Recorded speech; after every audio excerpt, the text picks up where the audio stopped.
Peter Dutton is the Leader of the Opposition. Had a chance to talk to him from his Canberra office a bit earlier in the day. We begin with the empty threat of a double dissolution election if Labor doesn't get its way on the housing bill. Paul, I think one thing people know about Anthony Albanese is that he's been in Parliament almost 3 decades.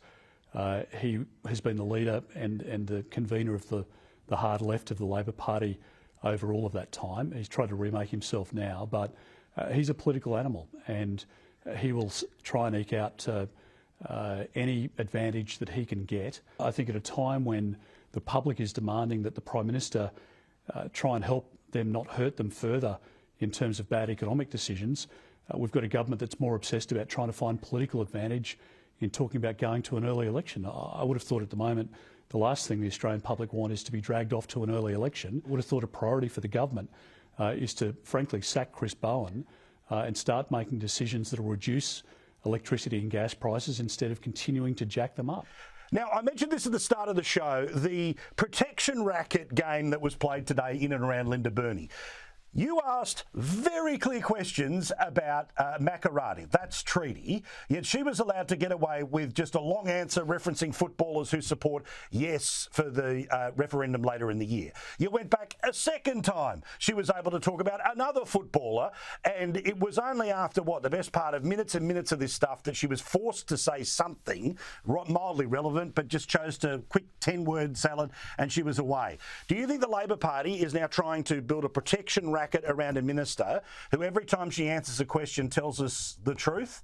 Paul, I don't think there's any doubt about that. And I mean, it would almost be comical, but it's one of the most serious issues that our country's got to deal with. And I think one of the most significant questions that Australians will have to contemplate in their lifetime. The proposal here is, as most Australians now realise, is that we're going to change the Constitution in the most significant way since Federation. And in question time today, in a very respectful way, we asked the Minister basic questions, not complicated, nothing tricky, no smoking gun, no smokes and mirrors. It was just a basic question. The government had provided $5 million for the Makarrati Commission. We asked the Minister what the Makarrati Commission would do. We asked a second question about whether Commonwealth money would be paid out to individuals as part of a treaty process or truth-telling.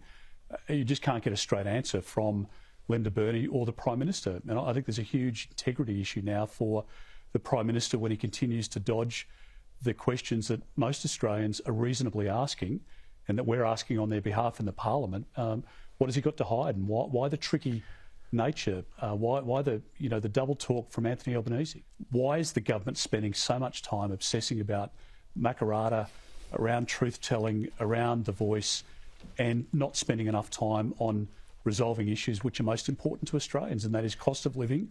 And as I say, with every decision the government makes, every decision that Chris Bowen presides over in the energy portfolio, Australians are paying more and more as a result of those bad decisions. So, yes, I think they're trying to divert attention away from the voice, but it is the most significant issue I think that we'll deal with in terms of a proposal around the change of our democracy. We're seeing in Western Australia now that you can't dig a post hole on a block more than 1,100 square metres without getting a cultural survey study done at the cost of thousands of dollars. And all of these things should be spoken about and people should be properly understanding them. But I think the Prime Minister looks pretty sketchy at the moment and refuses to answer a question with a straight answer. And I think most Australians are shaking their head as to why he's being so deceptive. Stories that have all very conveniently appeared very close to question time this week, all about home affairs and contracts that were awarded from the time that you were there as Minister all the way through to when you left that portfolio and, of course, became Defence Minister. Now, you said, I stand by all my decisions and I'm willing to send this off to the federal version of a corruption commission, which has just been established. Now, that's presumably where all of these claims should be tested. But the federal government decided, no, we're going to have a special hand-selected inquiry. Do you feel that that's political?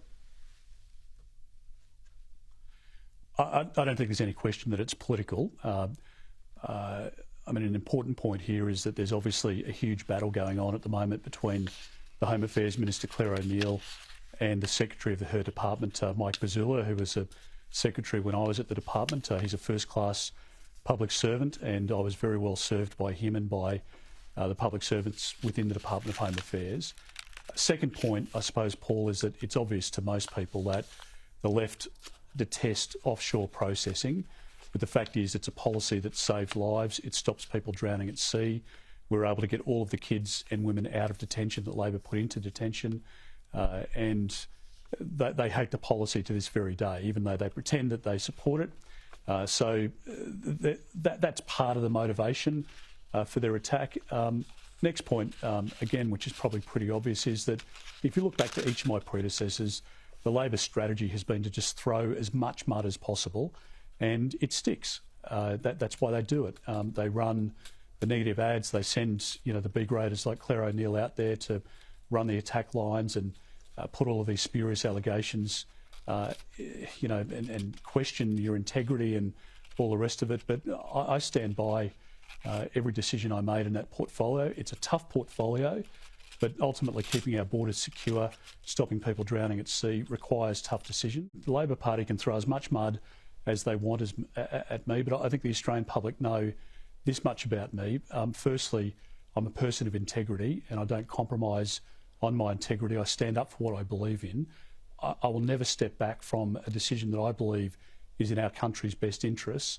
And Labor can try and reduce my reputation all they want. I don't think they'll be successful, but as I say, there are a lot of issues at play here, and I think we should be proud of the fact that we do have secure borders because of decisions that we made during Tony Abbott's time in government and right up until the period that Scott Morrison was Prime Minister.